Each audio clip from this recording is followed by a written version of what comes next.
सरकार ये सियासी लोगों को गुमराह करने वाली बात है, या फिर जिस तरह से लोगों को ये जो पॉलिटिकल पार्टी के लोग हैं जो आरोप लगा रहे हैं, पॉलिटिकल पार्टी भावना की सौदागरी करके मूल मुद्दा से जनता को भटका दिया है।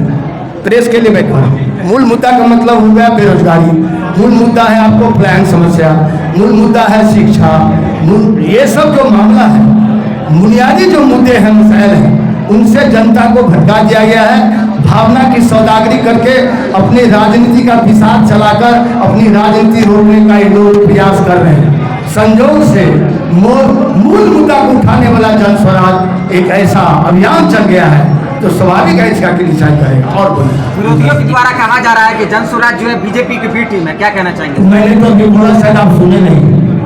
बीजेपी के उम्मीदवार खड़ा करने वाला बीजेपी का बी टीम नहीं है। बीजेपी से लाए हुए आयातित उम्मीदवार को ला करके झंझारपुर में खड़ा किया, गोपालगंज में खड़ा किया, वाल्मीकि नगर में खड़ा किया, तो भी वो बीजेपी का एजेंट नहीं है। चूंकि उनको टैग लगा हुआ है कि बीजेपी के खिलाफ। आप अब मैं यदि बोल दूंगा तो बहुत कुछ हो जाए, मैं नहीं चाहता हूँ बातों का जिक्र करूँ।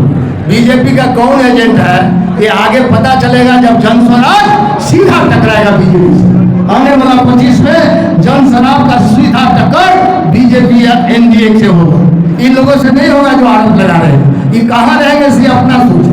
ये अस्तित्व के संकट में है ये लोग, इनका राजनीतिक अस्तित्व संकट में पड़े हुए हैं। ये जो पार्टी के लोग इतने सालों से लोगों को ठग करके अब बड़े बड़े विभूति के नाम पर वोट लेते रहे हैं।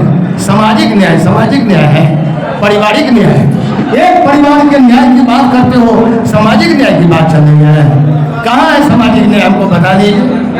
सामाजिक न्याय कहीं नजर आ रहा है? जब बीजेपी के उम्मीदवार को खड़ा कर देगा, पार्टी के अंदर ही कोई उम्मीदवार को खड़ा करता तो हम लोग दूसरी बात सोचते। बाहर से उम्मीदवार, इनके पार्टी में नेता का भी संकट है, क्योंकि मालदार उम्मीदवार को ये खड़ा करते हैं। माल वाला जो उम्मीदवार होगा इनको ही मैदान में जाए। इसीलिए आरोप तो ये लगाएंगे, लोकतंत्र है, जो आरोप लगे जनता जज करेगी कि किसका काम है। जमीन पे लोगों का कोई काम है क्या? हम आपको आपके माध्यम से चुनौती देना चाहते हैं। प्रशांत किशोर जिस तरह से पदयात्रा कर रहे हैं, एक भी नेता धरती पर उतर करके पदयात्रा करके दिखाए तो हम मान लेंगे इन लोगों ने काम है। क्या उम्मीद है अगले विधानसभा चुनाव में कितनी सीटें लाएगी ये? देखिए ये जनता पर निर्भर करता है। अभी तो हम लोग का शुरुआत में हम लोग रिजल्ट नहीं बताते हैं, लेकिन आने वाला आसार आपको नजर आ जाएगा। हर वर्ग जो चलो जात से जमात की ओर का जो नारा था, वो नारा यहाँ प्रशांत किशोर का जो जन स्वराज है इसमें मिल रहा है। राजनीति का गणित बदलेगा। राजनीति में 1+1 कितना होता है? 11।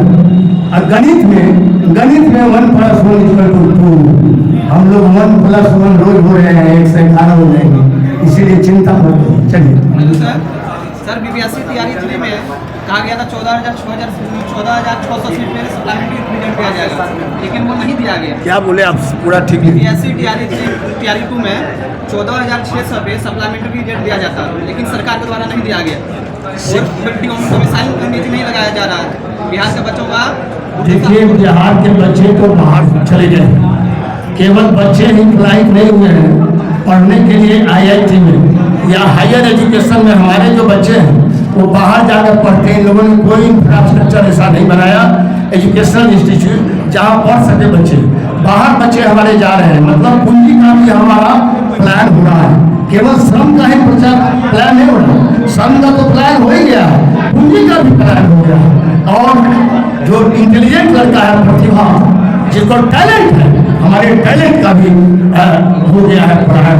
ये दुर्भाग्य है, क्योंकि बिहार की चिंता इन लोगों को नहीं है। इन लोगों को अभी देख रहे हैं, जब प्रशांत किशोर जी यात्रा कर रहे हैं, हर पॉलिटिकल पार्टी का एजेंडा सेट हो गया है। मतलब जन स्वराज अभी दौर नहीं बना, लेकिन जन स्वराज जो कार्यक्रम चलाया है उसको सब नकल करने लगे हैं। लेकिन एसीए में बैठे, एसी से बाहर नहीं निकलते हैं, होटल में जाते हैं, कार्यकर्ता के मीटिंग करते हैं। प्रशांत किशोर तो गाँव में घूम रहे हैं। ये लोग हर पार्टी का एजेंडा सेट कर रहे हैं जन स्वराज। ये अद्भुत बात है। जन स्वराज यात्रा निकालते थे, ये भी कहते हैं हम यात्रा करेंगे।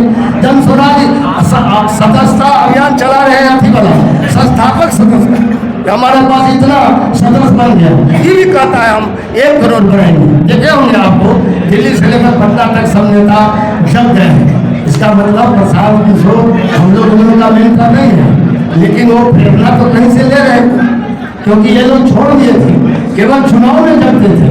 इस बार चुनाव से 1 साल पहले जगाने का श्रेय किसी को है तो जन स्वराज को है। जन स्वराज ने लोग को जगाया है, तो सो गए थे। आगामी विधानसभा चुनाव में क्या देवेंद्र प्रसाद यादव जी चुनाव लड़ेंगे? हम चुनाव लड़ने के लिए नहीं आए हैं, जन स्वराज में कुछ लेने के लिए देवेंद्र यादव नहीं आए हैं। हम जन स्वराज को बेहतर बिहार बनाने में अपना श्रम, शक्ति और ताकत देने आए हैं, इसलिए चुनाव लड़ने आए हैं। इसीलिए बेहतर बिहार जब बन जाएगा तो हमारा जो संकल्प उठाते दिन की लड़ाई का प्लान मुक्त हो जाएगा, रोजगार उन्मुख बिहार हो जाएगा, शिक्षा बदहाली बदल जाएगा, तो हमारा सपना पूरा हो जाएगा। इसके लिए हम लोग आए हैं यहाँ। हम लोग कोई लेने के लिए नहीं आए हैं, कुछ देना चाहते हैं। अपने तजुर्बा, अनुभव, हमारा अनुभव 46 वर्ष का है। संसदीय जीवन 8 बार 9 बार संसद में रहे हैं, 5 बार तो लोग संभाल रहे थे, विधानसभा में रहे थे। जननायक कर्मचारी था, में इस्तीफा दे दिया था, समाजवाद में नहीं दिया था, समाजवादी कार्यक्रम के लिए। आज प्रशांत किशोर जी समाजवादी कार्यक्रम को लागू करना चाहते हैं बिहार में। इससे बेहतर क्या होगा? जो हम लोग उस दिन चाहते थे वो आज यहाँ हो। इसलिए जननायक कर्मचारी ठाकुर के लिए 3 महीने के अंदर मैंने विधानसभा से इस्तीफा दे दिया था। हम लोग दूसरे धातु के लोग हैं, ये लोग केवल अपने अपने लिए सोचते हैं। लोग है पॉलिटिकल लोग, इनको बिहार की जनता से कोई लेना देना नहीं है, न समाजवाद से लेना है, न बिहार से लेना देना है। इस बात पड़ रहा है असली समय। यही मौका है जब जन स्वराज में आप देख रहे होंगे सभी बिरादरी के लोग, सभी जात के लोग जुड़ रहे हैं। इससे आप लोगों को समझ में आ रहा होगा जन स्वराज का आगे का रास्ता क्या निकले।